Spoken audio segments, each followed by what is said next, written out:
She was just a maid, cleaning rooms. No one thanked her for until one day. She picked up a ringing phone in the hotel lobby and answered in Dutch. The guest on the other end froze. Minutes later, the CEO of the entire hotel chain asked to see her in person. No one could understand why.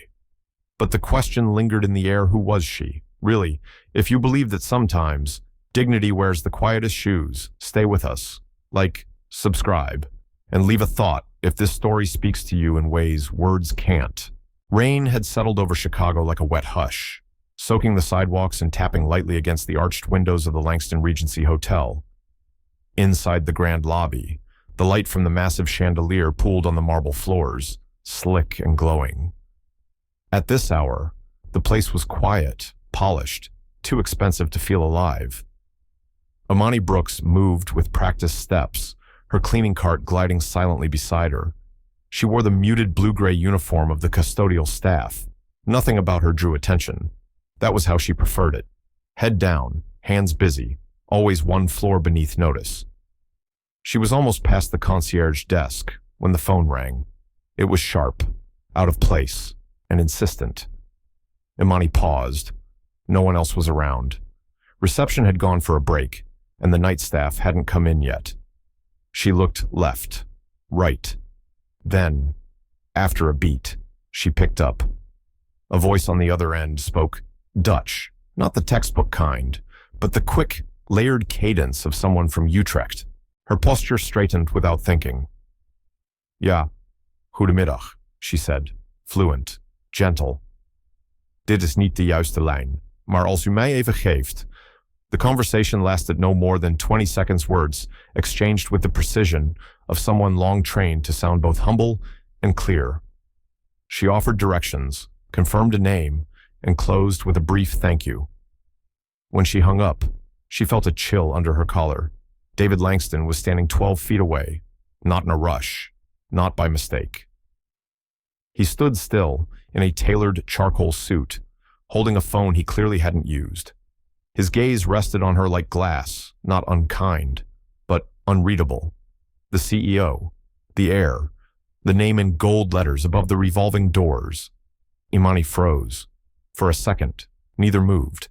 Then she lowered her eyes, shifted her cart, and walked away measured, calm, careful not to look back. Her steps echoed off the marble floor. The wheels of her cart squeaked faintly, but it was her heart that made the most noise. He had heard, more than her voice, more than her Dutch. He had heard something she hadn't meant to share. Upstairs, in the executive suites, her name didn't exist. In the HR files, it lived buried under 6 years of not a good fit. But she remembered the interview room, the way the manager never looked up once during her answers. She remembered the silence after submitting her resume, the one with magna cum laude and 6 languages, and how quickly that resume vanished into the archive marked other. Now, that silence had cracked, not shattered, just cracked. But even cracks have consequences.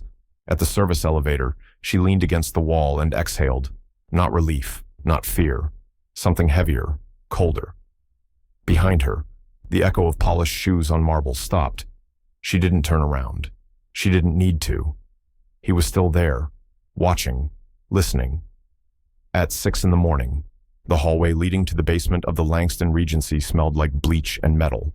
The fluorescent lights flickered, casting a cold glow over the gray walls. Imani Brooks rolled her supply cart toward the conference restroom wing. She didn't need to ask why she had been moved. Cynthia had made it clear in her thin-lipped smile. You picked up a phone that wasn't yours.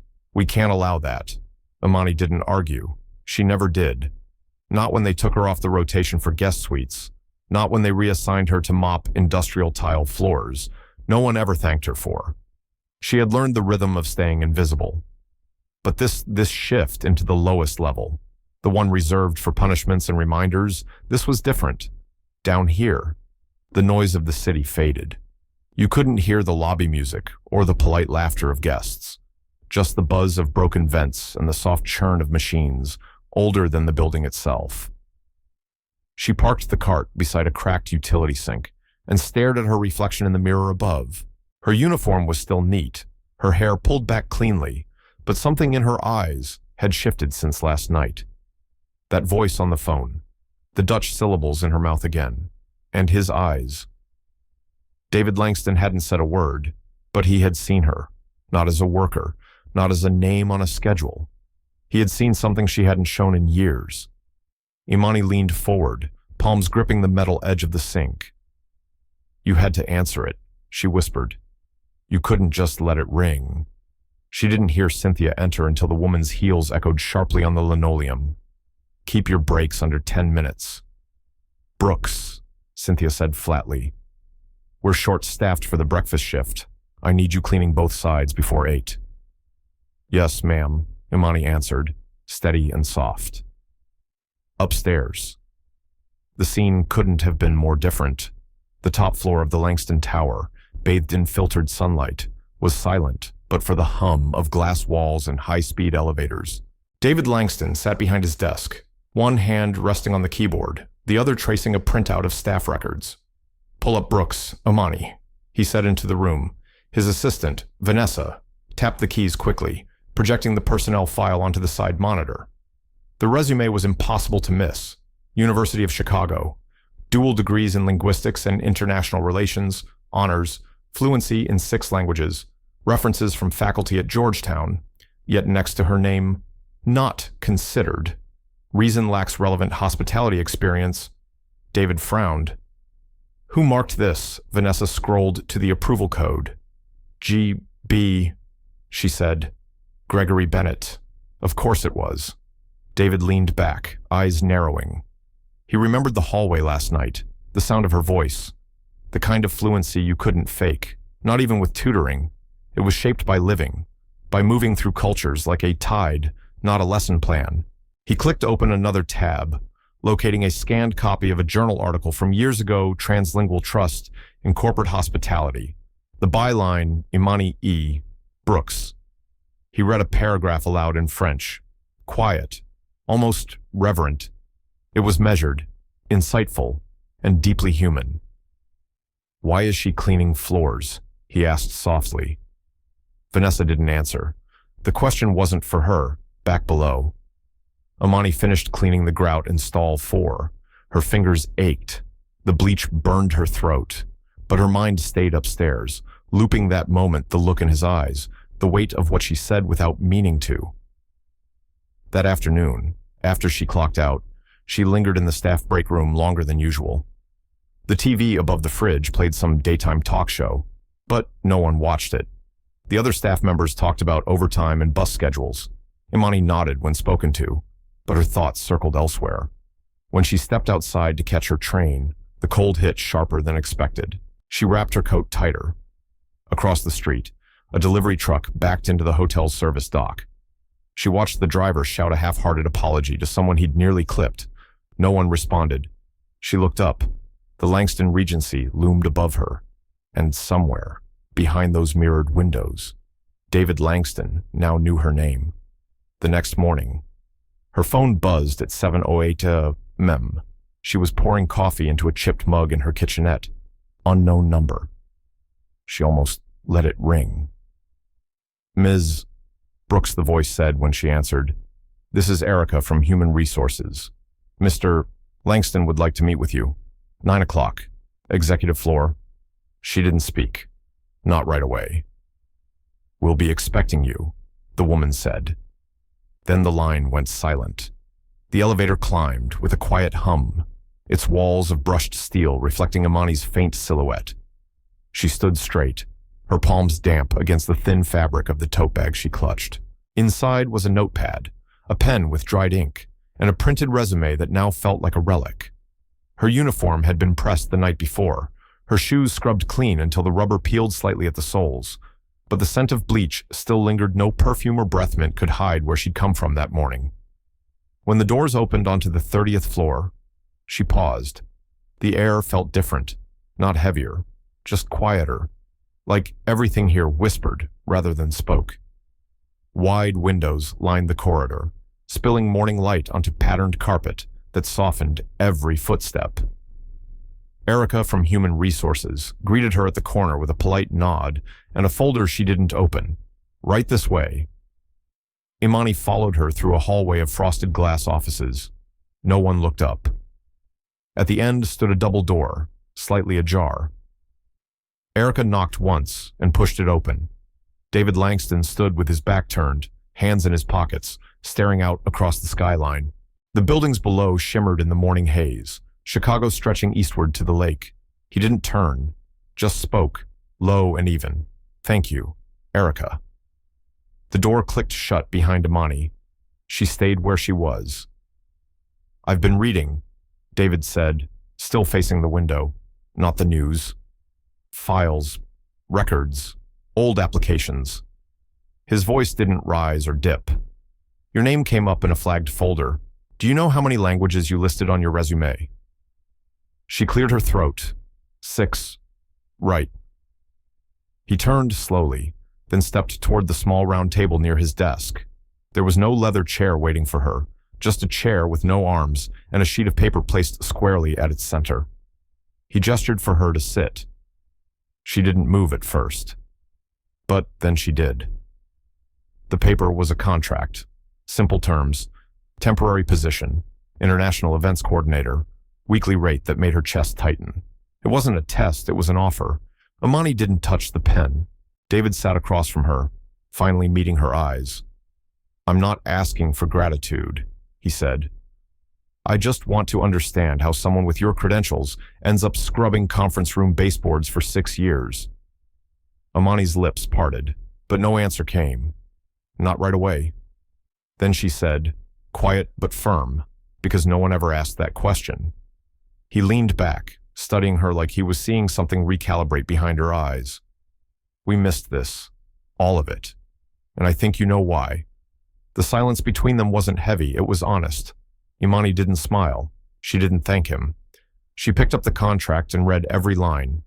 Then, slowly, she folded it in half. "I'll need the weekend," she said. He nodded once. Fair. As she stood, she didn't offer a handshake. He didn't either. She walked to the door, opened it without hesitation, and stepped back into the hallway of shadows and glass. Cynthia Harrow was waiting, not accidentally, arms crossed, leaning against the wall like someone who'd been there for a while. "Well," Cynthia said, "cool and clipped. Guess your Dutch got you a ticket to the penthouse." Imani looked at her. Not up, not down, just level. "I guess we'll see where it takes me."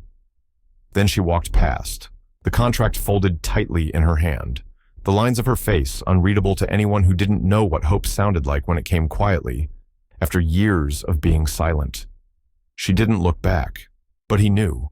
Something had changed.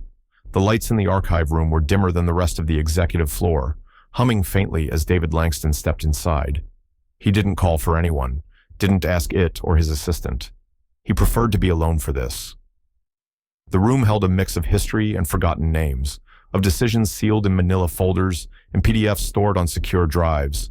Most never got opened again. He sat down at the old terminal, the one left unplugged in the corner, and connected a secured drive. The screen lit slowly, and he typed with deliberate care. A string of employee IDs, filtering years back. A search box, one name, Brooks, Imani E. The list that appeared wasn't long. 6 entries, 3 related to her application, 2 internal referrals marked low priority, 1 stamped do not proceed. David clicked on the last one. It was a scanned printout, grainy, watermarked, dated 6 years ago. A full resume. He recognized the format. Back then, applicants still submitted printed pages along with online forms. Her degrees were there, her internships, her thesis on cross-cultural negotiation. But beneath all that was a single line in red ink, handwritten at the bottom corner, too aspirational for this track. Recommend discard. Next to it, the signature, Gregory Bennett. David exhaled, leaned back in the chair. His fingers tapped against the desk. Gregory had been pushing for control even then, more than just hiring. He had filtered who was allowed to rise, who looked right in the front of the house, who didn't belong in a hallway lined with polished brass and crystal sconces. David turned back to the screen and searched another name. Langston. Harold. His father's old account had been archived, but some notes remained. A filtered memo about staff quotas, a scanned meeting transcript from 2017, a printed policy suggestion. Limit high-sensitivity positions to verified corporate culture matches.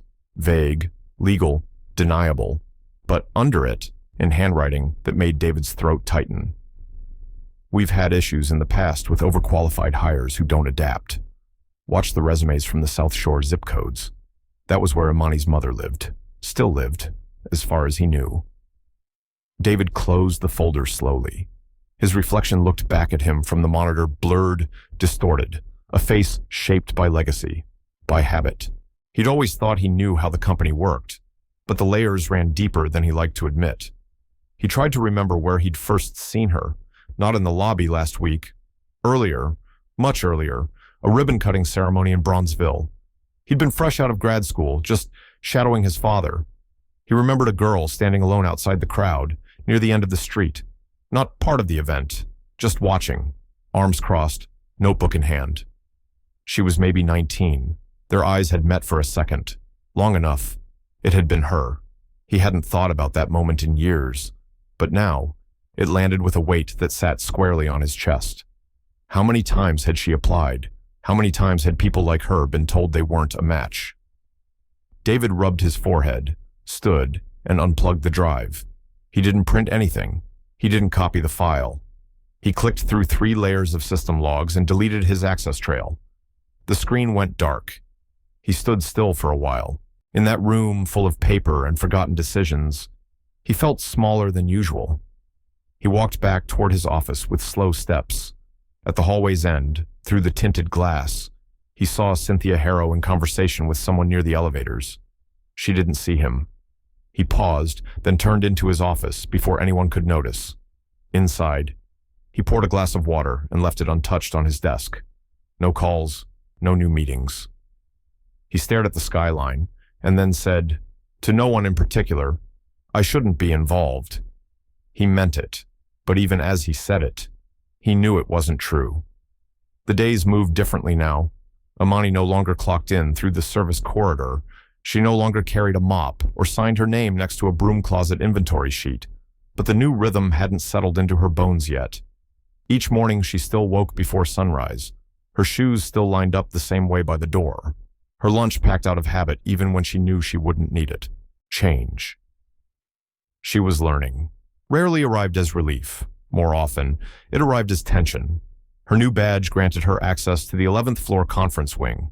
The carpeting was thicker here, the lights softer, and the meetings ran with a clockwork precision that didn't care if you had ever been seen in a janitor's uniform. But people remembered, especially Cynthia Harrow. The glances weren't direct, just enough to remind Imani that even in a new suit, she hadn't really changed rooms, only chairs. Gregory Bennett hadn't said more than 3 words to her since she started the new position. But the silence from someone like him could cut deeper than any critique. That week, she was assigned to prep and assist translation review for a visiting delegation from Beijing. It was meant to be a dry task check printed materials, make sure honorifics and order of speaking were intact. Imani stayed after hours, poring over the packets. The Mandarin translations were clumsy, not wrong in grammar, but in tone. One phrase, meant to reference legacy partnerships, had been translated into something that in business, Chinese suggested expired loyalties. Another sentence about cultural appreciation had been rendered into a phrase that read more like an apology. She circled the phrases in pencil, then opened a blank Word doc and started retranslating. By midnight, she had corrected 16 pages. Not perfect, but respectful. The next morning, in the printing room, she ran into Nina Flores. Nina was quick-footed, always balancing her clipboard with a coffee in one hand, her ID badge clipped slightly crooked. Working on the China decks, Nina asked, squinting at the stack of documents Imani was proofing. Trying to make sure we don't insult anybody, Imani said without looking up. Nina leaned closer. You read Chinese enough to know when someone doesn't. Nina let out a low whistle. You're not paid enough. Imani smiled. That's new. Later that afternoon, Nina found her near the lounge and offered a break. Come with me, she said. There's a cafe 2 blocks over, no crystal light fixtures, just honest coffee. They walked through light rain, past a bookstore and a dry cleaner's. The cafe was warm and loud and ordinary in a way that made Imani's chest unclench. They sat near the window, and Nina asked, simply, "So, how'd you end up scrubbing toilets in a place you could probably run?" Imani stirred her drink. "It's not a long story. I was hired, then quietly reassigned, over and over." "Gregory," Nina asked. Imani nodded. Nina leaned back. "I was booted from a global HR rotation 3 years ago. No reason. Just suddenly told the project was being reprioritized. A month later, it went to a Stanford grad who knew someone at board level." Imani said nothing, just looked out the window. Nina continued, "I've seen how this place works. Who gets silenced? Who gets filtered out without a single no? Do you start thinking it's you, until someone like you shows up and speaks Dutch in the lobby." That made Imani laugh under her breath. "I was raised by a woman who knew 6 languages, Imani said, but she died filling ketchup bottles in a diner. She had a heart condition. We couldn't afford her meds when I was in college, so I came home, took whatever job would let me stay close." There was no bitterness in her voice, just distance. Nina reached across the table, tapped a finger against the folder Imani still carried. "This belongs somewhere more permanent, not just for you, for what you represent." As they stepped back outside, a black sedan sat parked across the street. The windows were tinted, the engine idling. Imani didn't notice. She was looking up at the skyline, her expression unreadable. Inside the car, a woman in a slate gray blazer lowered her phone and nodded once to someone on the line.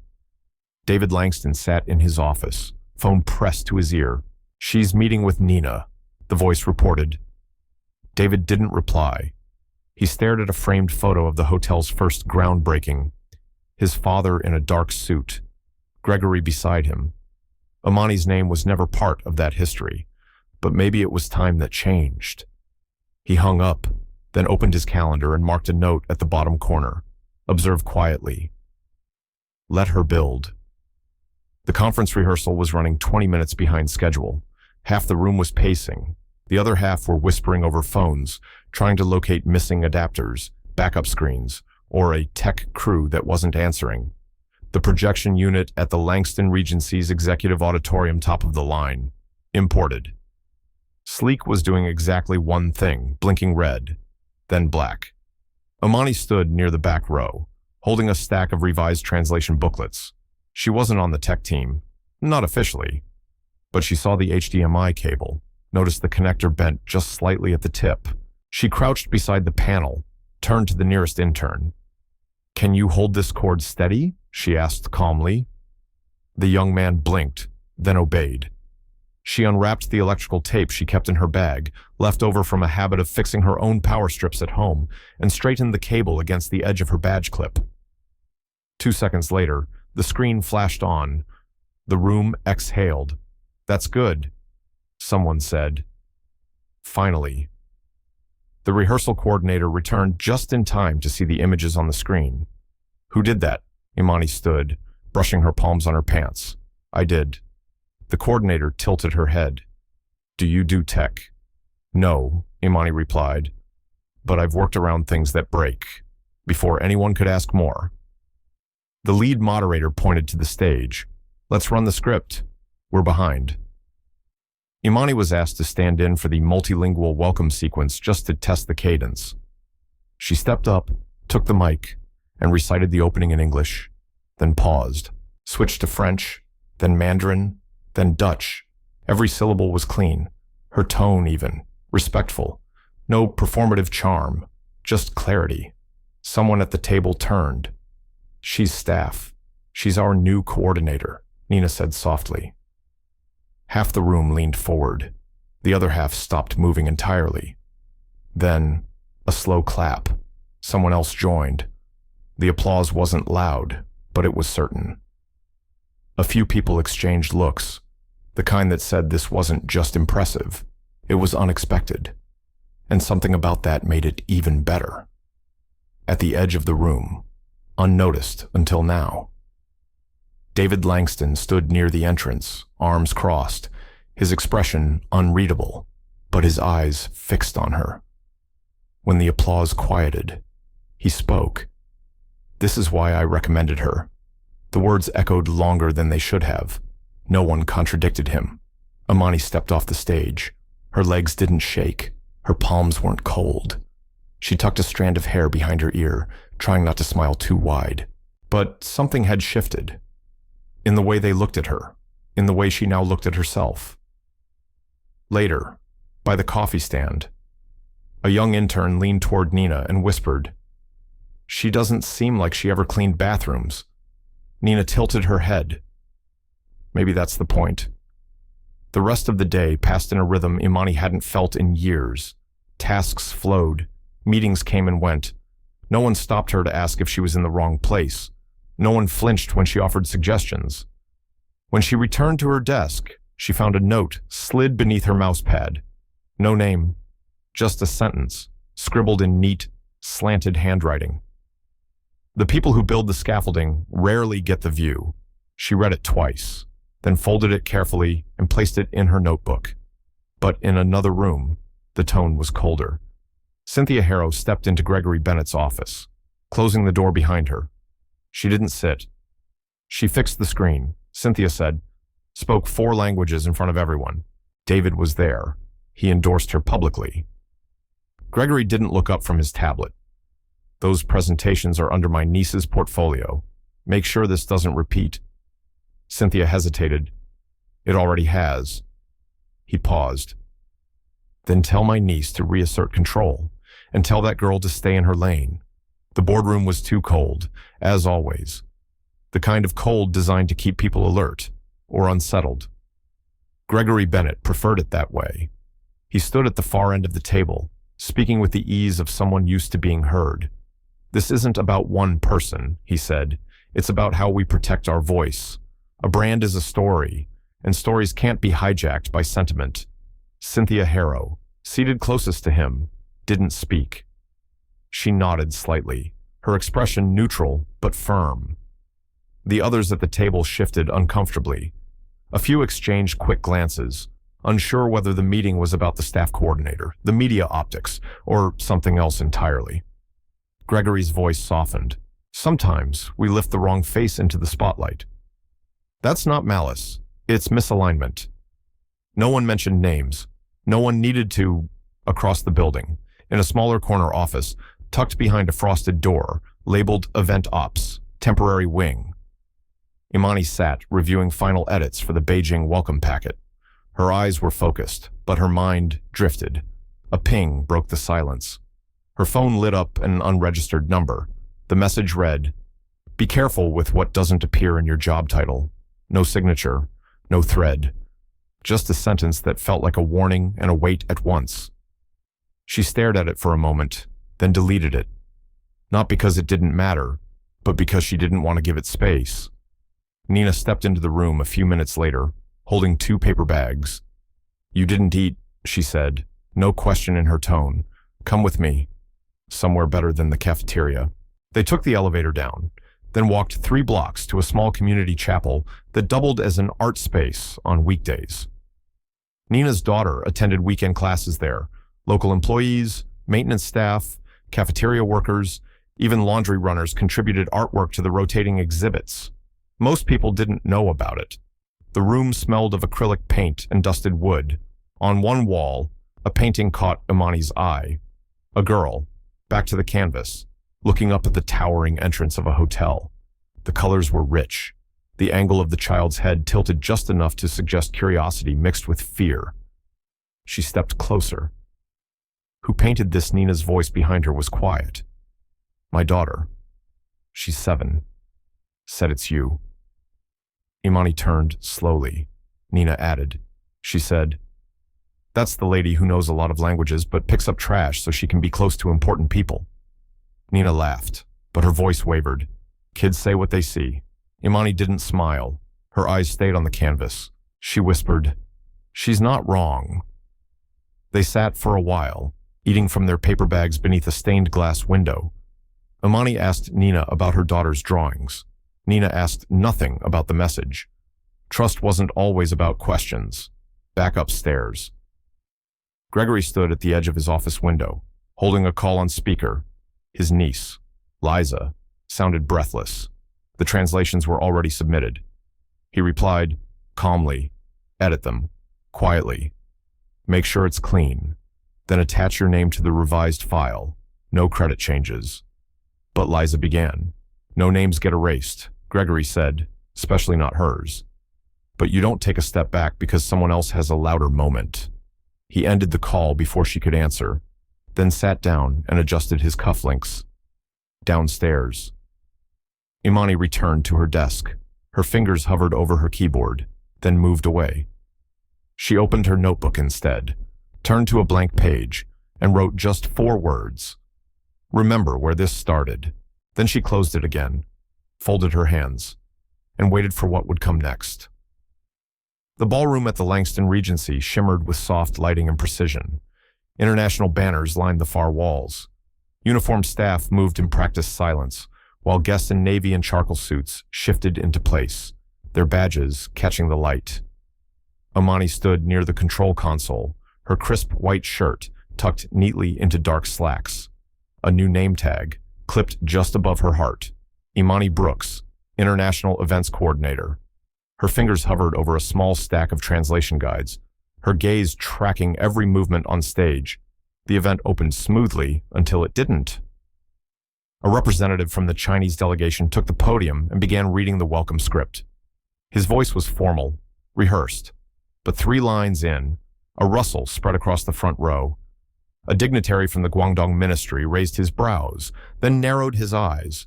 He exchanged hushed words with his colleague. Imani noticed it first. She leaned toward David, who stood 3 steps behind the stage curtain. There's a phrasing problem, she said, voice low. They think the text suggests hospitality is beneath intellectual work. That's not what we meant. David didn't blink. Can you fix it? Imani stepped forward without answering. She took the backup microphone from the AV tech, nodded once, and walked to the stage steps with the calm of someone who had lived 100 such moments in her head but never aloud. The MC paused as she approached. She gestured politely. If I may. She turned to the crowd. Ladies and gentlemen, she began. First in English, we've identified a cultural misstep in our phrasing. Then she switched. Her Mandarin was clean, warm, but authoritative. The phrase in your materials implied a hierarchy we did not intend. Hospitality is not service beneath intellect. It is its partner. I apologize and offer the corrected line. She recited it, then repeated the adjustment in Dutch, her cadence graceful and controlled. The hall went quiet, not uncomfortable silence, but full attention. As she stepped back, a man in the 3rd row rose to his feet. He was tall, late 50s. A silver pin on his lapel marked with the Dutch Ministry of Culture. You're the author of Linguistic Trust in Global Hospitality. Are you not? Imani's shoulders hesitated. Then she nodded. I used that article in a keynote last spring, he continued, voice carrying. I thought the writer was a visiting scholar from Erasmus Institute, Imani said, with no adornment. I'm a hotel coordinator here, and formerly a housekeeping lead. Murmurs stirred, but no laughter, just processing. The Dutch official smiled gently. Then your insight is even more valuable. He walked forward and extended his hand. She met it with hers, firm and composed. Across the room, Nina watched from the back, half in awe, half in protectiveness. A young assistant leaned over to her. Was that planned? No. Nina said, that was real. On stage, the program resumed. Imani stepped off quietly, but the tone of the room had changed. Not louder, just clearer. After the session, people approached her one by one. They asked about her languages, her background, the paper she'd written 4 years ago that had been buried under job rejections and shifts scrubbing marble floors. But not everyone smiled. In a corner by the tall columns, Cynthia Harrow stood still, a paper clutched in her hand. Her eyes weren't on Imani. They were on her phone. The screen showed an email forwarded from Nina. Subject RE authorship confirmation. Attached a spreadsheet marked Translator Log 2021-2023. Cynthia opened the attachment. Each entry listed events, translated content, author initials, all logged under L, B, Liza Bennett. Next to each, Imani's language corrections in red, never credited. Cynthia's eyes flicked to the top note, all final versions, submitted with edits from IB, signed off by GB, Gregory Bennett. Cynthia didn't speak. She simply closed the email, exhaled through her nose, and started walking. She didn't look back, but the pressure building behind her eyes said more than she ever would. The panel room was modest compared to the grand hall, but every chair was filled. Behind the podium, a placard read, "Linguistic Integrity in International Hospitality." Imani waited behind the side curtain, nerves pulling tight beneath her composed face. A glass of water trembled slightly in her hand. It wasn't stage fright. It was memory. Just before her name was announced, Cynthia appeared at her side. The woman's smile was thin, not quite reaching her eyes. "You're impressive," Cynthia said softly. "But don't forget we all know where you came from." Imani didn't flinch. She simply turned her gaze to the woman, held it a second longer than expected, then stepped forward when the moderator called her name. She spoke clearly, not about herself, but about what language does in a hotel, how words build trust across culture, how a single wrong phrase can close doors silently. Her examples were crisp, her voice steady. Every so often, she'd glance at the audience and find David there, watching not with pride, but with a kind of focused stillness, as if listening for something more than words. When the applause ended, Imani returned to the break room, head lowered, breath slowly evening out. Nina waited at the corner table, laptop open. She didn't smile. She just turned the screen around. "This," Nina said, "is the translation budget for the last 2 fiscal years." Imani scanned the list. Line items marked with code L, B showed repeated billing, often twice the hours typical for an event. Attached were internal emails. Gregory forwarding approved budgets to the accounting team, always referencing his niece's work, often padded with vague descriptions like miscellaneous revision. Then Nina tapped another tab. Here. It was an email, dated nearly 6 years ago, from G. Bennetai Langston Regency, com, to Hra Langston Regency, com. Subject Brooks. Application review looks polished, too polished for a cleaning position. Her resume screams overcompensation. Note, ensure she doesn't make it past pre-screen. These types tend to challenge structure, especially with that kind of background. Signed. G. Bennett. Imani stared. The word background clung to her skin like damp air.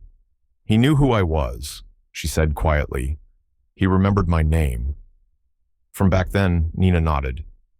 "He flagged you, not because you weren't good enough, but because you were too much. For him." The room fell silent. The old fluorescent light hummed faintly overhead. Imani leaned back, one hand across her stomach as if steadying herself against something physical.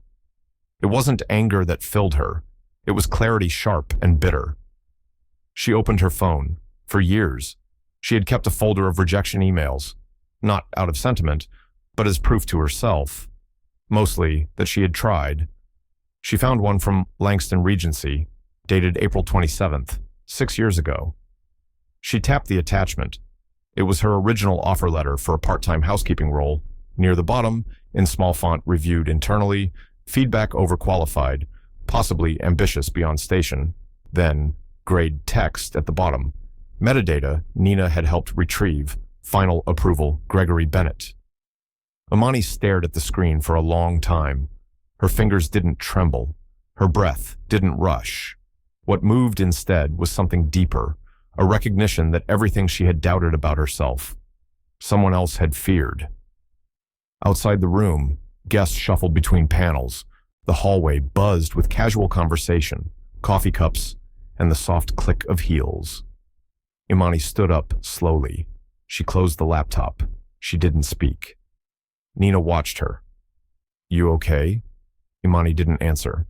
She walked to the window instead, looked out at the glassy skyline, Chicago reflected in itself, silver on gray. A voice behind her, David's, called her name gently, but she didn't turn.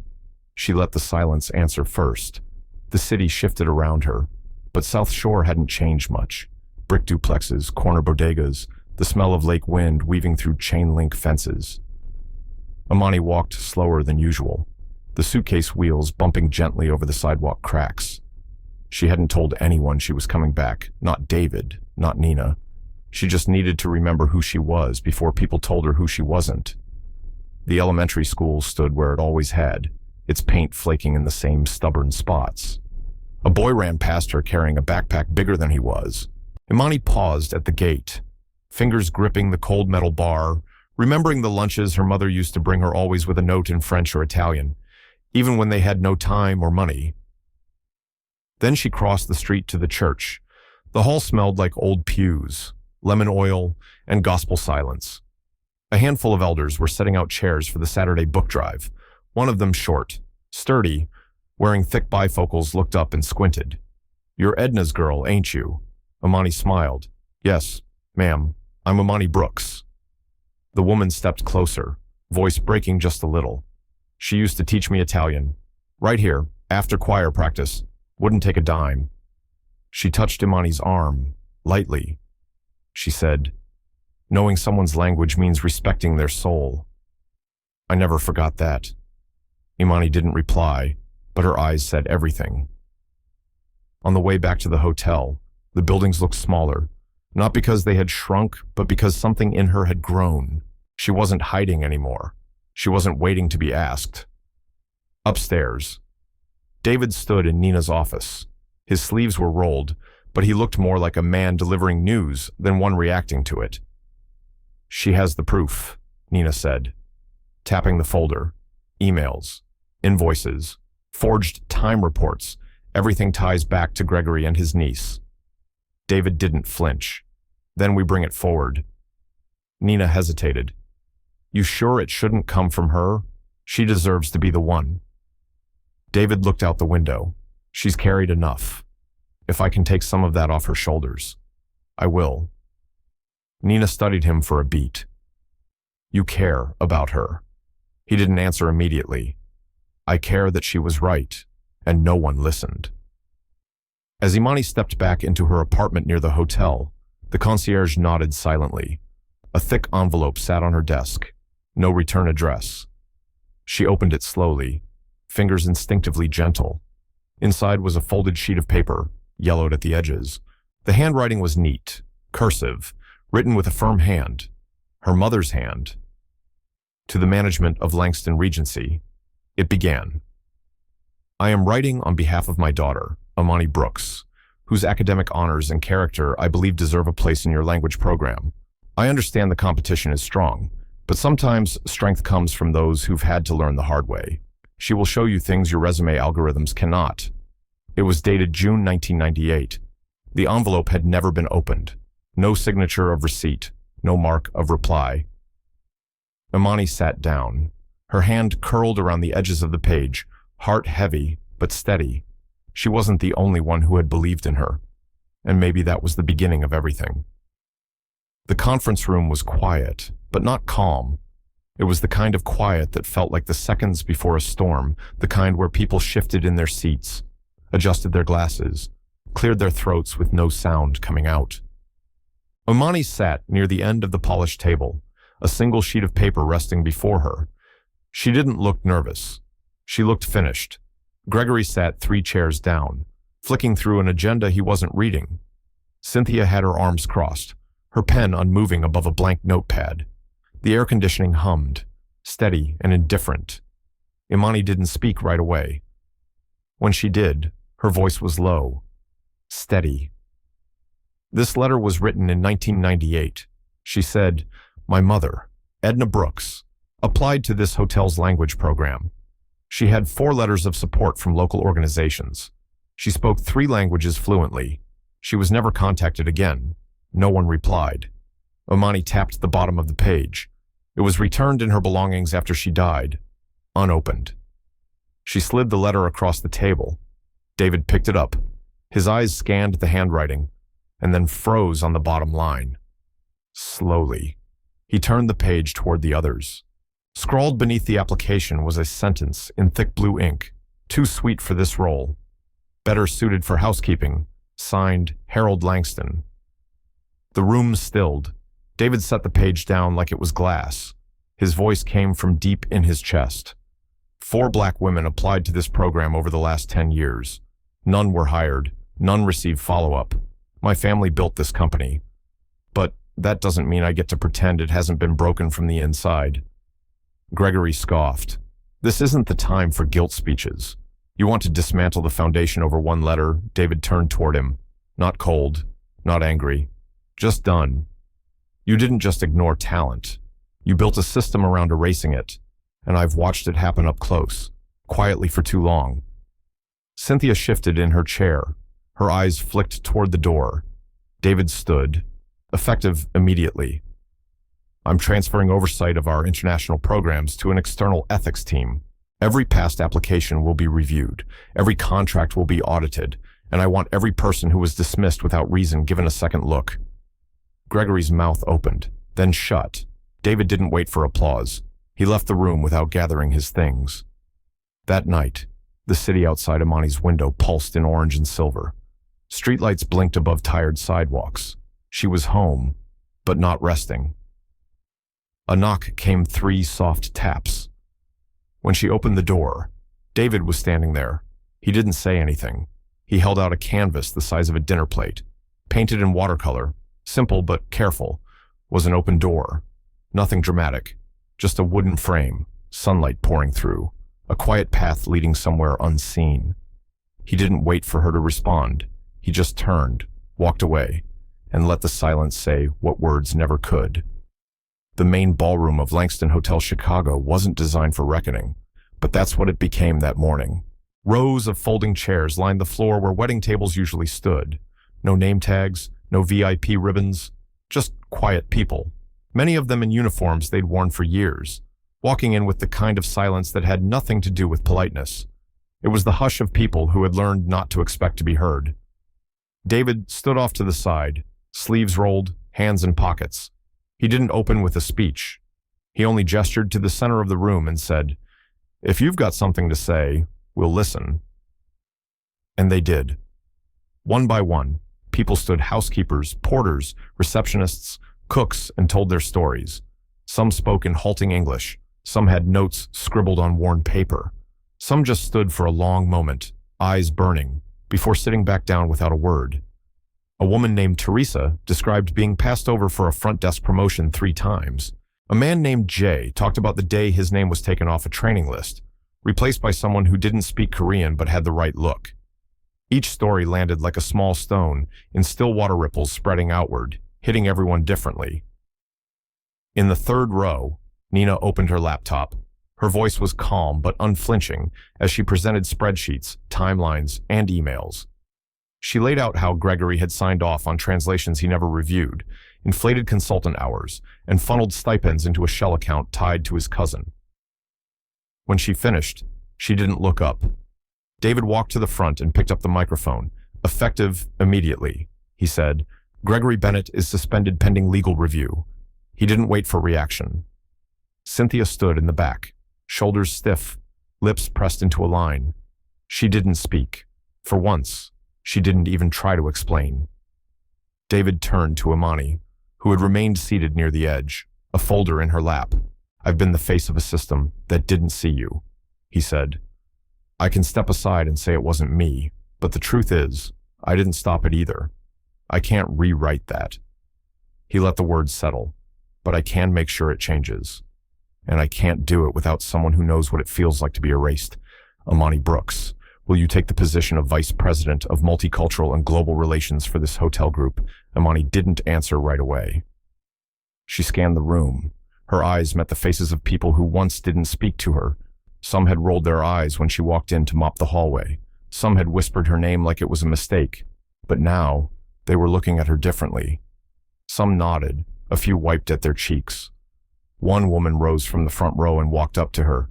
She wrapped her arms around Amani tightly. "I still have the little notebook you gave me," she said. You left it in the locker room, on a day I almost walked out. Imani looked down at the folder in her lap. Its label was plain, black print on a white tab, hidden talent, initiative launch May. She didn't say yes, but she placed the folder on the podium and opened it. It was just after 7 in the morning when Imani stepped into her new office. The hallway was still quiet, sunlight slanting through the floor-to-ceiling windows, the hum of the building still low, like it was holding its breath. The door had her name on it, not a printed label taped onto frosted glass, not a shared schedule outside someone else's space, but engraved brass Imani Brooks, Vice President of Multicultural and Global Relations. She stood there for a moment longer than she meant to, just long enough to let the weight of it land. Inside, the room smelled faintly of cedar and lemon polish. On the desk sat a square wooden box. No name, no note. Just a smooth lid and a small latch. She opened it. Inside was a carved figure only about 6 inches tall, a woman in a long dress, standing in front of an open door. Her hand was lifted, not pushing, not pulling, just knocking. Imani stared at it. Something in the simple curve of the back, the tilt of the chin, pulled at her chest in a way she couldn't explain. She reached out and traced the edge of the door with one fingertip. No inscription, no clue who had left it. She placed it on the windowsill. By lunchtime, she had already reviewed 5 partnership proposals, returned a dozen emails, and had 2 interns assigned to the upcoming launch project. Still, she slipped away quietly to the employee dining hall. It was louder than she expected, silverware clinking, conversations overlapping. She didn't intend to stay. Just walk through, see faces, be seen. But a small voice cut through the noise. You're the new boss of my mom. Right. Imani turned. The little girl from the church art exhibit stood in front of her, a juice box in one hand, a lanyard swinging around her neck. Her smile was wide, missing one front tooth. She said you made it possible for me to put my drawing on the wall. Imani crouched. Did she? She said you used to clean the halls, but now you're like, big. Imani smiled. Well, I'm just trying to do my job. The girl looked at her seriously. I thought you were a princess, but Mama said, you're just a normal person who knows how to open doors for other people. Imani couldn't speak right away. Her throat felt tight in a strange, steady way, like something old and quiet had finally found its voice. Can I sit with you? The girl asked. So they did. At a long table in the corner, just the two of them, eating applesauce and grilled cheese in the soft light coming through the cafeteria windows. That evening, Imani returned to her mother's house. She hadn't been back since the funeral. The air smelled like old books and lavender. She moved through the room slowly, pausing at picture frames, at the worn wooden cross hanging by the door, at the narrow shelf where her mother kept folded letters. She found the drawer near the end of the hallway. The bottom one, the one with the squeaky track, inside, tucked between church programs and faded recipe cards, was a cream envelope, unsealed. The paper inside folded neatly. It was addressed to the board at Langston Hotels. Attention Human Resources. She unfolded it. I write this on behalf of a young woman who deserves a chance. She may not come from your schools or circles, but she speaks 6 languages and sees through silence, better than most see through sound. I write this for the girl who will come after me, too. If you read this, believe me, my daughter will be enough. It wasn't signed, but she knew the handwriting, every curve and loop of it. She sat on the edge of the hallway floor for a long time, the letter trembling slightly in her hands, as though it had waited all these years to finally be opened. The first article landed on a Thursday morning. Quiet headline, clean layout, but the content pulsed like a live wire through every hallway and inbox at Langston Regency.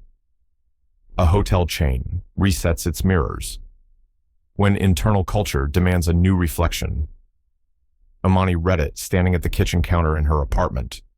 The steam from her mug curled into the air, untouched. By noon, it was on all the screens in the break rooms. By 5, it had spread to investor forums. By nightfall, 2 more publications followed suit. On Friday, Gregory filed a formal complaint alleging wrongful termination, defamation, and what he termed reverse discrimination. He appeared in a radio interview later that evening, buttoned up and calm, spinning the story just enough to raise questions without saying anything that could be held as fact. David didn't respond publicly, but on Monday, the board convened. Imani didn't attend. She wasn't asked to. Still, she came to the floor, not to speak, not to confront, just to be near the weight of what was being decided. The glass wall of the conference room was frosted, but not fully opaque. From the hallway, she could see the outlines of shoulders, heads turning, a hand gesturing. She stood still, arms crossed, her reflection faint beside theirs. Inside, it was tense. One of the senior partners spoke first. We're under pressure, legal exposure, stockholder concerns, public perception. This is not just about one man. It's about the whole balance. Another chimed in. We're not saying go backward. Just stabilize. Reassure. Maybe she steps back for now. Maybe you do too. David didn't look at any of them. He reached forward and tapped the table once with the edge of his pen. Then he spoke. I won't repackage the past to make it more comfortable. Silence. He looked around. Slowly. Like he wanted to remember each face. You want a decision. Here it is. I didn't fall in love with disruption. I fell in love with what happens after it. A pause. If the worst thing I've done here is believe in someone this company once dismissed, then I'll make that mistake again. Willingly. No one interrupted. No one agreed. Either. He folded his hands. You asked me to choose. Between the company and the person who made me see it more clearly, I'm not choosing. You are outside. Imani stood motionless, hands in the pockets of her gray coat, the outline of her body caught in the sheen of the glass, her breath fogging faintly on its surface. Her phone buzzed. A message from Nina. He could lose the whole thing, and he still hasn't taken back a word. Imani didn't type anything in return. She stood there, listening to the hush behind the glass, to the silence that followed courage, to the quiet where change either takes root or gets buried. Baltimore woke up to the scent of rain and the soft rumble of buses rerouted near the new conference center. The building stood modest but deliberate, repurposed from a historic train depot, with glass walls and brick still bearing traces of coal soot in the crevices. On those bricks now hung stories drawings, photographs, fragments of memory from those long told they didn't belong. Inside, beneath a beam of morning light, Imani walked the length of the main hall. The exhibit walls bore more than names. They bore absence that had finally been named for those who weren't let in. One plaque read. Below it, a row of framed rejection letters. Next to that, a wall of photographs, young faces beside older ones, mothers beside daughters, workers beside folded uniforms no longer worn. She passed the section curated by Nina titled Second Drafts, letters rewritten, resumes revised, voices now signed with pride, and then the small shelf tucked near the exit, a brown-bound book, letters that never got answered. Imani recognized the shaky handwriting on the one up top, her mother's. Her throat tightened. In the main hall, a soft voice came over the mic. The host was calling her forward. Imani walked to the stage without paper in hand, without a rehearsed line. The backdrop behind her was a projection of hands young, old, dark, pale, all reaching toward a single open door. She looked out across the seats, not just rows of attendees, but people who had once turned their eyes away when she passed in hotel hallways, people who used to whisper, or worse, never say anything at all. Her voice didn't shake. We didn't build this to be seen. We built it to finally see one another. A pause. I used to think being overlooked was the same as being invisible, but it's not. You're not invisible when they dismiss you. You're just too real for them to face. A few heads lowered, a few lifted. She continued. We're not here because of outrage. Outrage fades. We're here because someone opened a door and decided not to close it behind them. There were no cheers, just stillness, a kind that felt like breath being held. When she stepped down, she didn't look up right away. but she sensed it. A stillness in one corner of the room, different than the rest. David sat in the last row.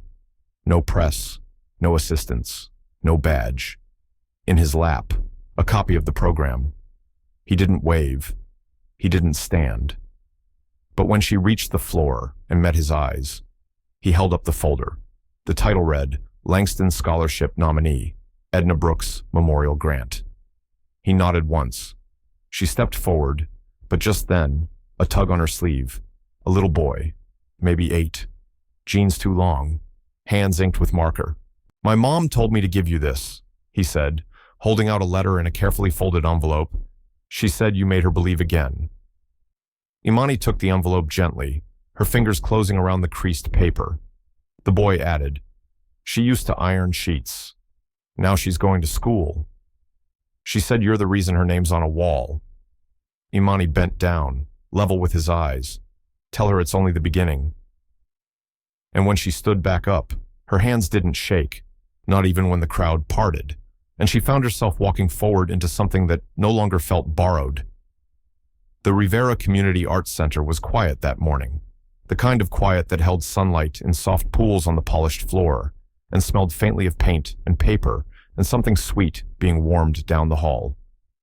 Imani stood near the entrance, her hands folded in front of the navy dress she hadn't worn before her mother's dress, altered just slightly to fit her frame, the hem brushed just above her ankle, a brooch, simple and silver, pinned near her collarbone.